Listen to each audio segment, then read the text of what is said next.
Good morning, traders. Welcome to today's market review. This is Fred Razak at CMTrading. Today is November 2nd, 2021, and today is Tuesday morning. So looking at the highlights of the day, the Dow Jones reaches 36,000 points for the first time, but retraces right afterwards. There's no major economic events scheduled for today. So as we look at the various markets, starting out with the Forex symbols, the euro bounces finally. South African rand fails to break and get weaker at resistance, which is good for the South African rand. Now looking at the indices, the Dow Jones gives up its gains after hitting 36,000, and the NASDAQ still trading on its highs. Looking at commodities, gold pretty much unchanged, while oil gains some momentum on the upside. In terms of the stocks, it's Tesla that hits to new record highs at 1,200. And lastly, Bitcoin pretty much unchanged, so we're in good shape right there. So let's take a look at the markets and see what we can expect from today's trading.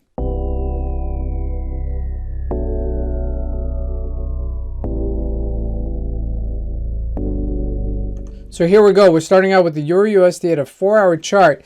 You can see this nice little bounce that we got from 1532 up to 16, smack in the middle of these two areas. So really at this stage, nothing much to do, okay? I believe it's window dressing right before FOMC is going to be coming out with tomorrow's rate decision. But you do want to know that it's trading at these areas. I'm looking at the GBP USD slightly lower, the Aussie USD also slightly lower, but nothing really to write home about, okay? That's a daily chart. Okay, that's an important area. Okay, so this is nosediving in a 1 hour zone, but it is at support right here at 74.60. So that's a support level. That's what I would consider for today. Now looking at the commodities, we're going to skip gold because really nothing doing, okay? But oil getting some momentum up above that 8-day moving average. You can see it. It's nice. It's a nice little pivot upwards. Just remember, 85.25 is your resistance. So it does break it. It could go higher from there. Now looking at the Dow Jones. Dow Jones just trading a little bit lower here at 35,752. For all intents and purposes, this is the highs. Okay, this is where we've been, just a little bit higher of 35,500-ish level. However, with that said, a lot of weight is going to be added to what the FOMC does tomorrow, okay? If they start making comments like they're tapering off in the first quarter of next year, we're going to see a little bit of a sell-off here, and that's to be expected. Now, looking at the tech sector, very, very strong, okay? Not even retracing a bit. I mean, look at that. That's, on its dead highs and not retracing at all. Now, we look at the individual stocks. We did see a bounce. We saw a bounce with, with Amazon a little bit. We saw it with Microsoft a little bit, getting that, 328 after hitting 330. We did retrace, but it got that momentum on the upside. Apple unchanged really for the day, and Facebook really also got a little bit of a lift.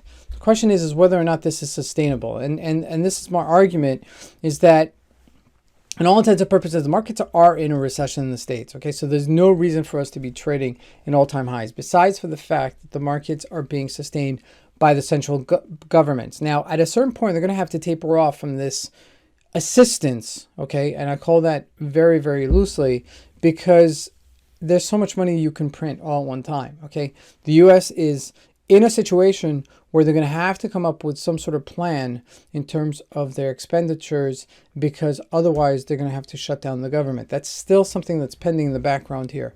However, there are pockets of opportunities. That doesn't mean that it's a doomsday. And, as traders, you care just for the market to just go up and down, right? Even if it goes down, it doesn't, that's not the issue, because look at Tesla. Tesla's hitting 1,200, okay, in a 1 hour chart. It just, ever since it just broke that 800 level, just kept on going, kept on going, kept on going. And I believe that there's a lot of people short the market, and what's doing is there's getting this short squeeze when these buyers are starting to trade it higher and higher and higher. Now, lastly, looking at Bitcoin, really much unchanged here at 61,000. So not much doing here. I think we're going to be trading a little bit light right before the FOMC tomorrow night. So just be aware of it. Maybe just take it a little bit easy. As you can see, the majors are really coming into like neutral territory, like the euro is, where it's not on its lows, it's not on its highs, it's just trading sideways. Gold also just trading sideways. So those are things to consider going into today and tomorrow, just to maybe trade a little bit lighter, just because we're going to see how this all comes out. This is Fred Razak. I want to wish you guys a great trading day. Thank you.